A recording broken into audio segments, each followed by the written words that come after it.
అంటే కంటెంట్తో కొడితే అది చిన్న బడ్జెట్ సినిమా అయినా కూడా ఇంత ఉంటుంది.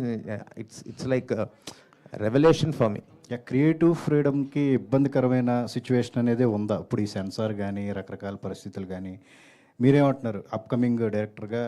ఎలాంటి సిచ్యువేషన్ ఉంది ఇప్పుడు? మీ ప్రొడ్యూసర్ సైడ్ నుంచి సపోర్ట్ ఉండొచ్చు, బియాండ్ ప్రొడ్యూసర్స్ ఏంటి ఇప్పుడు సిచ్యువేషను? మీలాంటి వాళ్ళకి ఇలాంటి సిచ్యువేషన్స్ రావటం? అన్రీజనబుల్ కట్స్ ఇచ్చేసేసరికి నాకు, నేను చెప్పాను కదా ఇంతకుముందు, మా అమ్మ ఈ దేశంలో ఉండలేమా అని ఆ ఫీలింగ్ వచ్చేస్తుంది సార్. ఆ ఫీలింగ్ వస్తుంది. క్రియేటివిటీని కళని చంపడం అంటే ఇది చంపినట్టే.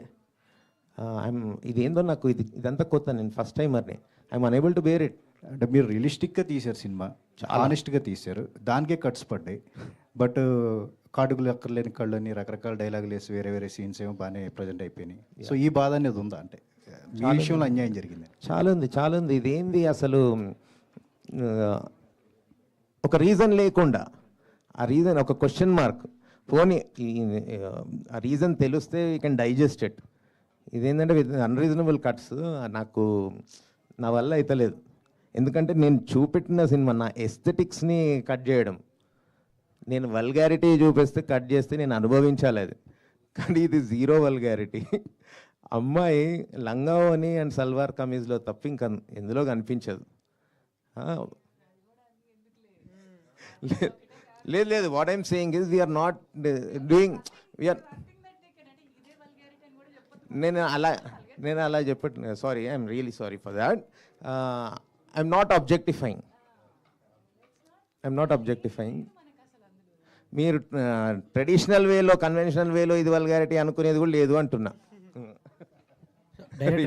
డైరెక్టర్ గారు అది మీరు చెప్పినట్టు లాస్ట్ 10 yearsలో కాదు, చాలా రోజుల నుంచి ఇలాంటి ఒక మంచి సినిమా రాలేదు. దానికి మీకు అప్రిషియేషన్. అయితే యాక్చువల్గా బేసిక్గా ఈ స్టోరీ ఐడియా అనేది ఎలా పుట్టింది సార్? యాక్చువల్గా అంటే ఇప్పుడు మామూలుగా అంటే ఇప్పుడు జెన్జీ కిడ్స్ కానీ ఇదంతా ఒక పిచ్చి పిచ్చి ప్రేమ కథలు. హీరో అంటే వాడు ఒక రోగ్ లాగా, అమ్మాయి నో ఇది పిచ్చి ప్రేమ కానీ హానెస్ట్, ఇది ఒక ప్యూర్ లవ్. అంటే ఇర్రెస్పెక్టివ్ ఆఫ్ అమ్మాయి ఎలా అన్నా ఉండని మనకు సంబంధం లేదు. బట్ ఒక అమ్మాయి మనకు నచ్చినప్పుడు హానెస్ట్గా ఎలా ఉండాలి, ప్లస్ ఫ్యామిలీని, ఇటుపక్క ఫ్రెండ్స్ని, అంటే ఆల్ మిక్స్, అంటే ఎమోషన్ చాలా బాగా తీశారు మీరు. మేము థియేటర్లో ఆల్మోస్ట్ ఫాదర్ సీన్ వచ్చినప్పుడైతే కళ్ళనీళ్ళు పెట్టుకున్నాం. డాలర్ రఘు డైలాగ్ చెప్తాడు కదా, భలే తీశారు నిజంగా.